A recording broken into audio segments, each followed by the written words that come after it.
Hello everybody, it's Mike Sewart speaking again, Group CTO of QinetiQ, and I'm here with Victoria Doherty, who is our Head of Power Sources at QinetiQ. And this is day 2 of Tech Watch Live, and we're going to give you a bit of an end of day wrap on some of the interesting things that we've seen. And I'll kick off to start with, which is I've just come over from seeing the Royal Navy around what they're doing with their Navy pods. And this is a really interesting example of innovation whereby over a period of 5 weeks it's taken to go from concept through to delivery.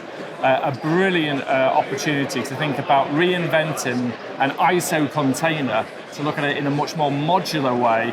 They're looking at an interesting capability to put into that ISO container, and they're also thinking about how to actually adjust the properties of it to deal with thermal issues, to deal with all sorts of other signature-based challenges, and also the challenges of actually the capability itself that they're going to put into the container. So, interesting area of innovation and a good example of something that's happening rapidly.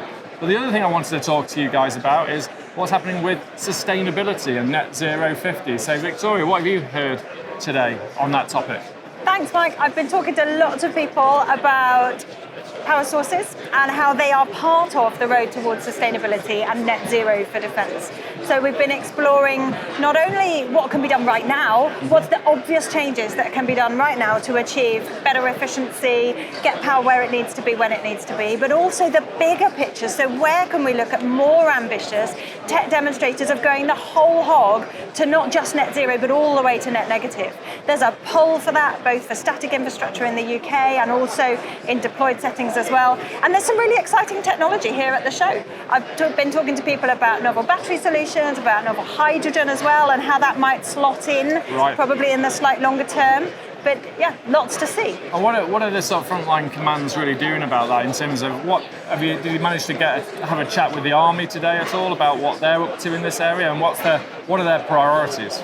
Yeah, so I've been talking with the Army, and there's the need to know that capability is still going to be there. So there's no compromise in moving towards a greener solution. Sure. And I think that's where the mission-led innovation really comes in, because it's about achieving capability and sustainability through collaboration. So I've been talking with the Army about how we bring together an ecosystem that will actually deliver that new way of working that's greener, that combines where you might have generators with batteries, with hydrogen, with renewable power in an incremental way. So working through experimentation first of all and focusing on experimentation early so that then guides the innovation through to final solutions. That sounds fantastic. Well, I just thought I'd actually pick up on that whole area of innovation and re-engineering, because I've just been over to see what the Navy are up to with an organisation called UK Nest, which stands for UK Naval Engineering Science and Technology Group, which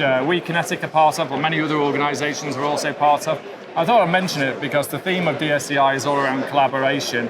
UK Nest is all around collaboration, and they're really looking at envisaging the next generation of fleet for the Navy at the moment. It's just great to see different people, different perspective, and that's what innovation's all about. So thank you, Victoria, for your time. Thank you, everybody, for listening, and we'll be back tomorrow for day 3.